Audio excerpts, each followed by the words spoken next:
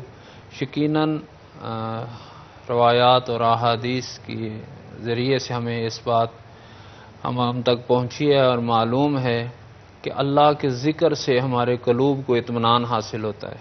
بے شک۔ اور جب پھر یہ اطمینان کی کیفیت آ جاتی ہے تو پھر یہ ذہنی دباؤ کم ہو جاتا ہے۔ اس میں انسان اس ذکر کے ذریعے، روحانیت کے ذریعے انسان ریلیکس ہو جاتا ہے۔ اور یہ کیفیت کیسے پیدا ہوتی ہے؟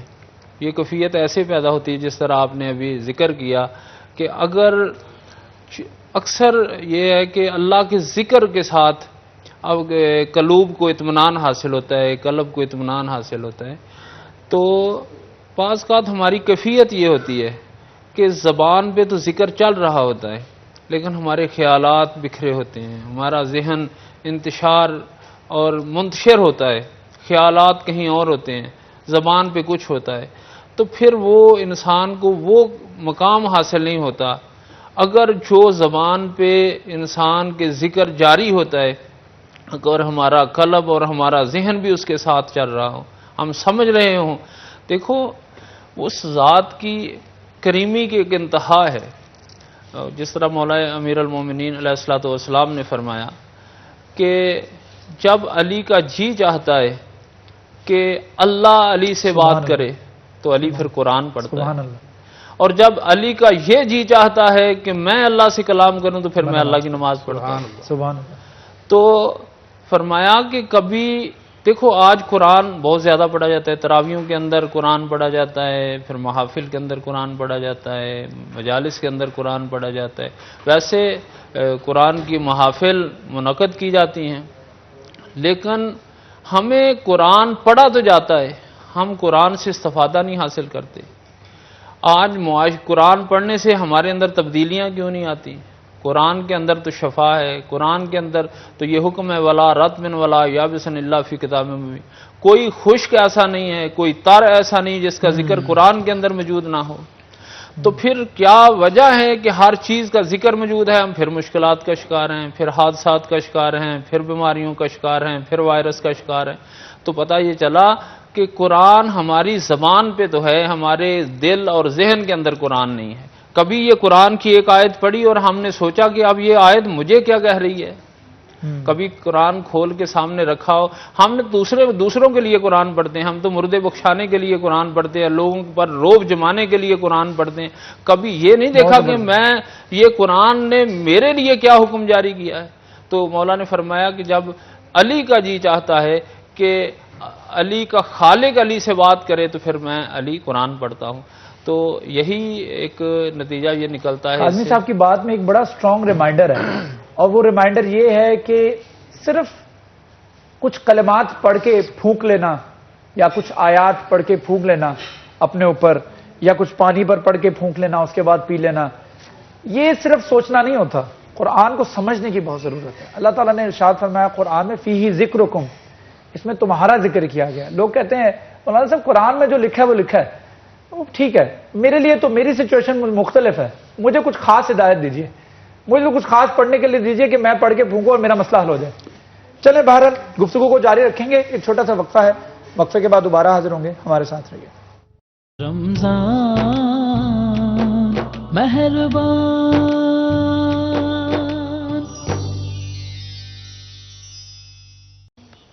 ویلکم بیک، ہمارا سیگمنٹ جاری ہے، ہمارے ساتھ علماء کرام تشریف رکھتے ہیں، صدیق الرحمان احمد خالقی صاحب میرے ساتھ تشریف رکھتے ہیں، ان کے ساتھ ساتھ سید فضل عباس کاظمی صاحب بھی تشریف رکھتے ہیں۔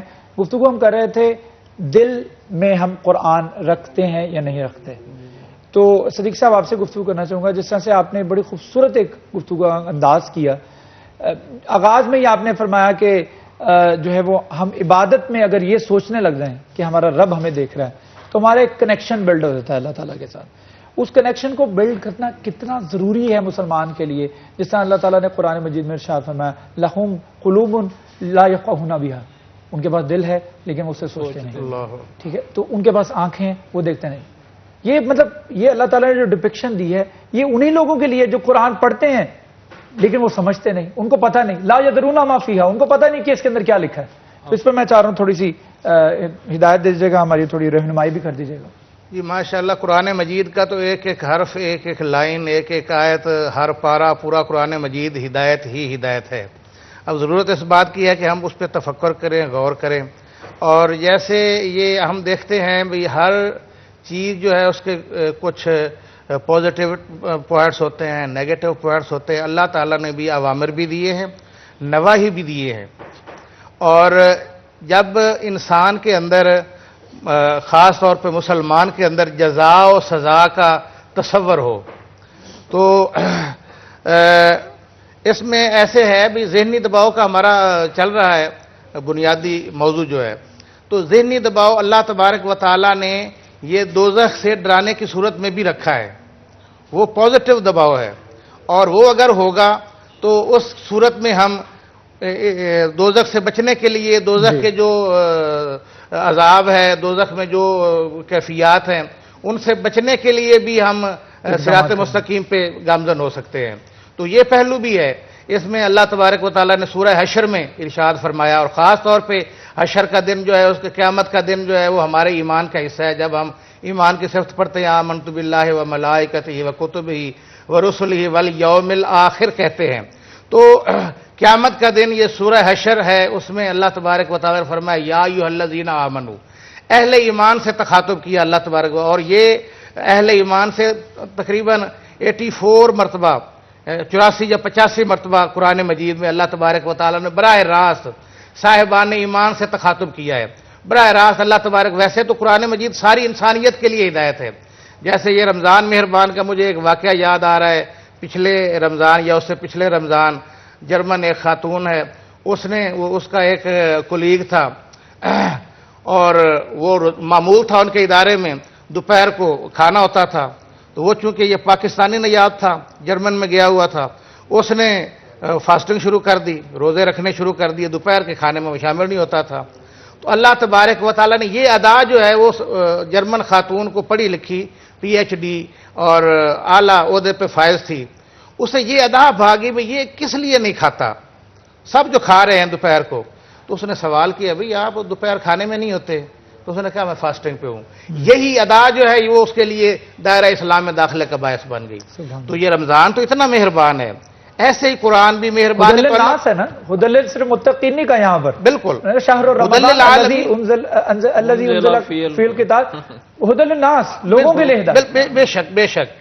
تو یہ تو ہے ساری انسانیت کے لیے بھی ہدایت ہے، لیکن جہاں اللہ تعالیٰ نے خاص طور سے یا ایھا الذین آمنوا فرمایا تو وہاں حضرت عبداللہ بن عباس رضی اللہ تعالیٰ عنہ آپ کہتے ہیں کہ ہماتن گوش ہو جانا چاہیے بندے کو، ٹھیک ہے، مسلمان کو بھی اللہ تبارک و تعالیٰ براہ راست مجھ سے مخاطب ہے. اور اللہ نے فرمایا یا ایھا الذین آمنوا اتقوا اللہ ولتنظر نفس ما قدمت لغد. ہر وقت اپنے آپ پہ نظر رکھو، محاسبہ کرو کل کے لیے کیا بھیج رہے ہو. سبحان اللہ. تو یہ محاسبہ اگر ہمارے اندر ہو جائے تو اللہ اکبر اللہ اکبر، یہ ہمارے لیے جنت کا باعث بھی ہوگا، اور یہ ذہنی دباؤ سے اور جتنے دباؤ ہیں یہ ذہنی قسم کے سب سے نجات کا باعث بھی ہوگا. اور یہ عمل ہو جائے ہمارا. آج ضرورت ہے، عمل سے زندگی بنتی ہے، جنت بھی اور جہنم بھی. قاضی صاحب آپ سے بات کرنا چاہوں گا، اچھا جو وہم کہا جاتا ہے، کسی کو وہم ہوتا ہے، یہ بھی ذہنی دباؤ کی وجہ سے ہی ہوتا ہے، اور اس کا بھی کوئی یہ مطلب اسپرچولی یا روحانی طور پہ کوئی علاج کیا جا سکتا ہے؟ جی بسم اللہ الرحمن الرحیم. وہم ایک گمان کی صورت ہے، یہ ایک وسوسہ بھی ہے جو دلوں کے اندر بعض شیطان ڈالتا ہے، اور پھر کچھ انسان بھی اس طرح کچھ جب خدا سے کٹ جاتا ہے تو اس کو ایک کیفیت اس پہ یہ طاری ہو جاتی ہے کہ وہ اس کے اندر بہت سارے وہم و گمان، بدگمانیاں پیدا ہونی شروع ہو جاتی ہیں، پھر اس کے بہت سارے اثرات. ابھی اسی حوالے سے بات ہو رہی ہے کہ جب یہ ہم قرآن پڑھتے ہیں، جب یہ تلاوت قرآن کرتے ہیں تو وہ ذات کہتی ہے کہ اے انسان جب تو مجھ سے بات کرے گا یا تو مجھے پکارے گا تو پتہ نہیں تو خود بولے گا تو کیا بولے گا، تو خود کہے گا تو کیا کہے گا، میں لفظ بھی تمہیں عطا کرتا ہوں. اگر تو نے کائنات کے خالق سے بات کرنی ہے تو پھر لفظ بھی میں دیتا ہوں جس میں تو مجھ سے بات کر. ٹھیک. اور جب تو بات کر لے پھر اپنی نماز کی صورت میں پھر تو دعا مانگ، اپنے الفاظ سے مانگ، پھر میری کریمی دیکھ میں تمہیں کس طرح عطا ٹھیک ہے. کرتا ہوں. سبحان اللہ سبحان اللہ. ہمارے ساتھ پیر محمد صدیق اور رحمان احمد خالقی صاحب تشریف رکھتے تھے، ان کے ساتھ ساتھ علامہ سید فضل عباس قادمی صاحب تشریف رکھتے تھے. آپ دونوں کا بہت شکریہ ہمیں جوائن کرنے کے لیے. امید کرتے ہیں اللہ تعالیٰ ہمارے ذہنی سٹریس کو، ذہنی دباؤ کو جو ہے وہ ہمارے لیے آسان کرے، ہمارے لیے آسانی اور سکون والی زندگی جو عطا کرے. ایک چھوٹا سا وقفہ، وقفے کے بعد دوبارہ حاضر ہوں گے، ہمارے ساتھ رہیے گا.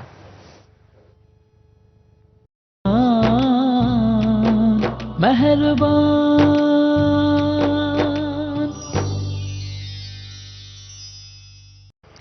ویلکم بیک ناظرین. رمضان ٹرانسمیشن کا سلسلہ جاری ہے اور میں ہوں آپ کا نیاز مند ظفر ڈوگر. آپ سوچ رہے ہیں کہ ابھی تو شیراز بٹ یہاں بیٹھے ہوئے تھے، وہ کدھر چلے گئے؟ کہیں نہیں گئے، ابھی وہ کچن میں ہیں اور ابھی آپ کی بات کرواتے ہیں شیراز بٹ سے. Shiraz Butt, over to you. Thank you so much. Welcome back ناظرین. آپ دیکھ رہے تھے ظفر ڈوگر صاحب کو، سن رہے تھے ظفر ڈوگر صاحب کو جو کہ ہمارے ہیڈ ہیں، ہمارے رہنما ہیں، ہمارے بیورو چیف ہیں، سٹی 41 کی جان ہے، آن ہے اور شان ہے. ظفر ڈوگر صاحب اس وقت ہمارے ساتھ اسٹوڈیو میں موجود ہیں اور یہ ہماری خوش قسمتی ہے کہ ظفر ڈوگر صاحب نے ہمیں جوائن کیا ہے. بہرحال اپنے سیگمنٹ کو آگے بڑھاتے ہیں، اس کے بعد ظفر ڈوگر صاحب سے بھی گفتگو کریں گے. رمضان ٹرانسمیشن کچھ پورا پلان کیا جاتا ہے، اس میں صرف ہم آپ کو نظر آنے والے ہوتے ہیں. جو پوری پلاننگ ہوتی ہے اس کے پیچھے پوری جو راتیں جاگنے کی پورے پلان ہوتے ہیں، پورا اس کے بارے میں جو منصوبہ بنایا جاتا ہے اس میں ظفر ڈوگر صاحب اس کو ہیڈ کر رہے ہیں. ہی از دا پائلٹ آف دا شپ. سو ان سے بھی گفتگو کریں گے، لیکن اس سے پہلے میں آپ کو بتا دوں کہ میں اس وقت کچن میں موجود ہوں. ہمارے ماسٹر شیف ایتھن کالج سے وہ بھی ہمارے ساتھ موجود ہیں. اور میں بتا دوں کہ میرے آؤٹ فٹ جو میرے آپ کو وارڈروب نظر آ رہی ہے، یہ وارڈروب اسپانسرڈ بائی ڈینس ٹیون بائی صاحب جیز. اور اگر آپ صاحب جی سے شاپنگ کرنا چاہ رہے ہیں تو دیر مت کیجیے، عید قریب ہے. ڈینس ٹیون بائی صاحب جی سے شاپنگ کیجیے. آپ ڈینس ٹیون بائی صاحب جی سے آن لائن بھی شاپنگ کر سکتے ہیں. اگر آپ گھر سے باہر نہیں نکلنا چاہتے تو آن لائن بھی ان کے ڈریسز جو ہیں وہ اویلیبل ہیں، وہاں سے آپ شاپنگ کر سکتے ہیں. شلوار قمیض خرید سکتے ہیں، کرتے خرید سکتے ہیں، شیروانی تک خرید سکتے ہیں اور اس کے ساتھ ویسٹ کوٹ بھی خرید سکتے ہیں. مختلف کلرز ہیں، لائٹ کلرز بھی ہیں، ڈارک کلرز بھی ہیں. تو ضرور ڈینس ٹیون بائی صاحب جی سے شاپنگ کیجیے. میں چلتا ہوں اپنے کچن میں اور جا کر کے پوچھتا ہوں اپنے ماسٹر شیف سے. ابو ذر اور ارزا میرے ساتھ موجود ہیں. السلام علیکم ابو ذر. السلام علیکم ارزا. کیسے ہیں آپ؟ ٹھیک ٹھاک ہیں. تو آج ہمارے لیے آپ کیا بنانے جا رہے ہیں؟ جی شیراز، آج ہم بنا رہے ہیں چکن ڈائکا. چکن ڈائکا جی، اس کے ساتھ شیر خورما. شیر خورما. چکن ڈائکا کیا ہے؟ I have never heard this dish before. یہ چائنیز ایپیٹائزر ہے. Chinese appetizer. جی، اسے فیوژن کوزین میں لیا جاتا ہے کیونکہ فیوژن کوزین ہے، چائنیز ایپیٹائزر ہے. چلیں چکن ڈائکا جو ہے کیسے بنایا جاتا ہے، کیا کیا انگریڈینٹس استعمال ہوتے ہیں، اس کے بعد شیر خورما بنانا ہے، اس میں کون کون سے انگریڈینٹس استعمال ہیں، اس پہ بھی گفتگو کریں گے. لیکن اس سے پہلے میں آپ کو بتا دوں کہ گولڈن کوکنگ آئل آپ کی صحت کا ضامن ہے.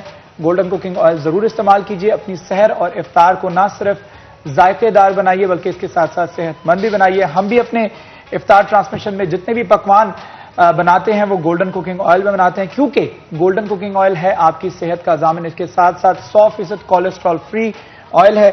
سن فلاور، کنونا اور سویا بین کے تیل کا ایک منفرد مرکب ہے جو کہ آپ کی صحت کے ساتھ ساتھ آپ کے ذائقے کا بھی بہت زیادہ خیال رکھتا ہے. اس لیے گولڈن کوکنگ آئل ضرور استعمال کیجیے. اس کے ساتھ ساتھ جامع شیری کرشی کا پروڈکٹ ہے. کرشی کے پروڈکٹ جو ہے وہ قابل اعتماد ہیں. کرشی کا جامع شیری ضرور استعمال کیجیے. اس کو آپ پانی میں استعمال کر سکتے ہیں، دودھ میں استعمال کر سکتے ہیں. اس کے ساتھ ساتھ مختلف ڈیزرٹس جو آپ بناتے ہیں، جو میٹھے پکوان آپ بناتے ہیں، اس پر بطور ٹاپنگ بھی استعمال کیا جا سکتا ہے. تو کرشی کا جامع شیری جو ہے وہ 100% خالص ارقیات سے تیار کردہ ہے. کرشی کا جوہر جوشاندہ آپ کی نزلہ، زکام، کھانسی اور بخار میں آپ کے لیے بہت زیادہ مستفید ثابت ہو سکتا ہے. خاص طور میں اس پینڈیمک میں جو ہے وہ کرشی کا جامع شیری اور اس کے ساتھ ساتھ کرشی کا جوہر جوشاندہ آپ کے لیے بہت زیادہ فائدہ مند ثابت ہو سکتا ہے. تو چلتے ہیں اپنے شیف کی طرف اور ان سے پوچھتے ہیں کہ کیا انگریڈینٹس ہوں گے چکن ڈائکا کے حوالے سے. جلدی جلدی بتا دیجیے گا. جی، اس میں شیراز ہم نے ½ kg لیا ہے بون لیس کیوب میں. ٹھیک ہے چکن. اس میں 1 ٹیبل اسپون ہم ایڈ کریں گے جنجر گارلک کا پیسٹ. اس میں کارن فلور ایڈ کریں گے، تھوڑا سا ہلدی پاؤڈر ایڈ ہوگا، سالٹ ایڈ ہوگا، ریڈ چلی پاؤڈر ایڈ ہوگا. اس میں ہم 1 ٹیبل اسپون اس میں ایڈ کریں گے چکن پاؤڈر، زیرہ دھنیا پاؤڈر تقریباً 1 ٹیبل اسپون ایڈ ہوگا. اس میں